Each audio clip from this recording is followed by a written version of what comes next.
from Japan. As you know, we have huge, fan club of Robert. So let me ask you about, Edward became the most famous vampire in the world. So you also became most hottest, sexiest actor in the world. So are there any similarities, you and Edward? Are there any what, sorry? What was the...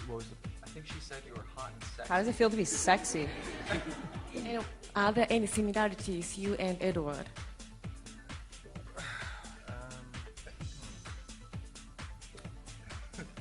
I'm so excited for this one. Wait, so the question was, what are the similarities between him and Eddie?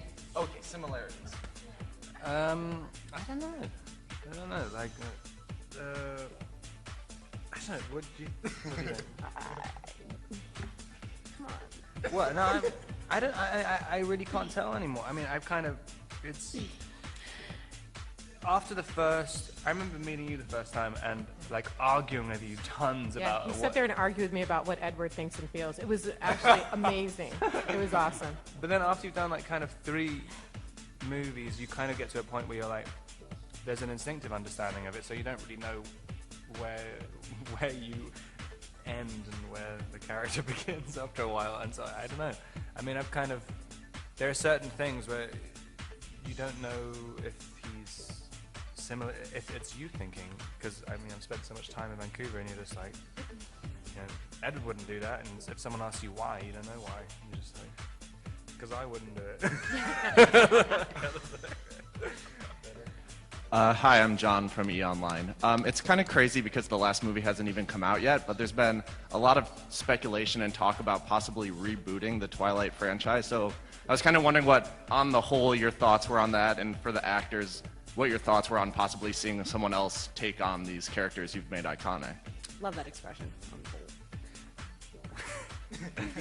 I think it'd be amazing. I would love to see that. That'd be interesting. Mitch, I would rip them. I pity the person who takes over my part. I would destroy. I would make a campaign against them.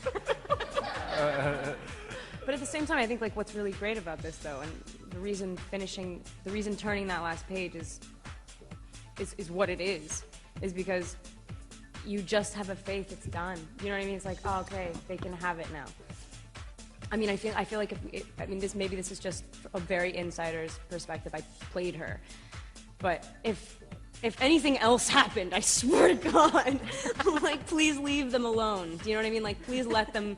They figured it out. Leave them. And I think that by the end of the movie, it's so sort of like abundantly satisfying and sweet and ideal and like, yeah, it just feels good. It should end, but like, Steph, I'm down. Just completely contradict yourself. No, I mean, I'm just saying, I would be open to the idea. I'd be really curious to see what it was. It would be really interesting, in 20 years, right? 20 years? There you go. That's good. But I do pity the person who tries to step into these roles. Because that's going to be really hard and not going to go well for them, I don't imagine. This is what is loved. And it wouldn't be the same. It'd be interesting, but it'd be so hard. That would be the hardest part. What would you write if you wrote a sequel? Just like summary. Wait, what would I write if what? If there was another, yeah, the next one. The next one? Well, Bella's story is definitely told. Like you said, it's final. Back in the day when I was never going to stop writing about vampires, there was a reason why this lovely lady was created. What am I thinking? Yeah, obviously. Right here. How do you think about it? Wasn't, it's funny because I've heard Bella I just want Bella to have a baby. No, I was creating a narrator. That's what she is. Totally. But, again, 20 years down the road. There you go. What do you think about, just oh my gosh. Kind of Ed and Bella get divorced? And it's like a kind of Mr. and Mrs. Smith thing. So who comes out of that alive? What do you see? No, that's the whole thing. They can't die. Because one of you would, someone's gonna die, right? I could totally rip your head off. Yeah, I think my money's on Bella.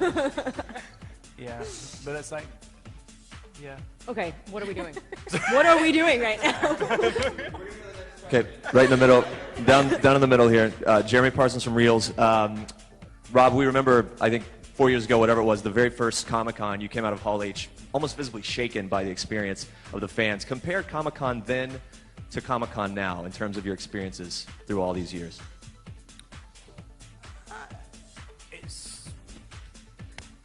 Definitely the first one was genuinely frightening because I had never experienced any, I don't think any of us had experienced kind of crowd that large. You know, it's strange, but then you get used to it surprisingly quickly. It's weird, like, and you have a persona that develops in front of a bunch of people, and it's different with specifically fans of Twilight as well. There's a certain mood which comes out, yeah, I think this is fun. I mean, because it's like Comic-Con is, you know, when you have 6,000 people, it's kind of like one of the big premieres. Like, you know, like the one in LA is there's 10,000 people or something. But that's just walking around in a haze of people screaming at you. But this, it's actually, there is some kind of element of a show. Like, I mean, there is a back and forth a little bit.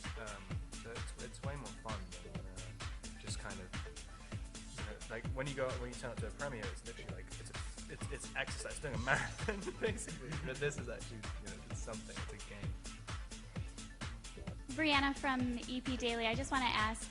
Everyone already knows kind of how the film goes because they've read the novel. So what do you think the film adds in terms of drama and emotion to complement the books? Bill Condon is really great with finding human emotion in the middle of fantastic events. I think he did that brilliantly in the first movie. He really made you feel the human relationships there, and I think that carries through. He does a really excellent job of that. Yeah.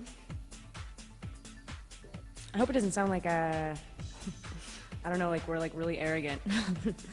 But like we do really cool things with the ending. And I think people already know that possibly as well, which kind of is a bummer. But I think Bill was the perfect person to direct the fourth book, even though it's 2 movies. Now that we live in full-on Twilight Land, we're Bella's a vampire. It's the human aspects are really, I mean, they're gone now. It's always been something that's rooted the story, and I was nervous going into this. I was like, now that she's the vampire, now that she's a vampire as well, it might just seem a little bit hard to grasp. Like, is there going to be something that we can hold? And he did it. Like he totally did it. I think we did it. And also the end. I think fans can expect something very, very emotional, like a bit of a wrap up. And it's like, I mean, I've seen it 4 times and I cry every time. It's so cool. Yeah.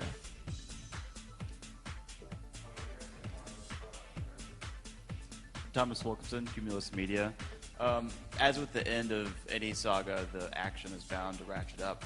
Were there any discussions on set about maintaining the PG-13 rating? And also, were there any physical demands that y'all found particularly challenging or difficult? Did you say fiscal or physical? Physical.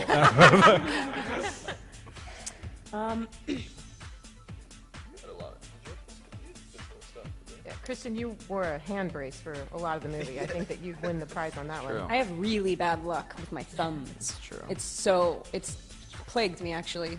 Drives me crazy. Still hurt. Both of them are very oddly shaped. Yeah. But she fought through it. Yeah, totally. Because we did. I hurt myself right at the beginning of all of our action sequences, and so any grimace you see is probably real. I'm like,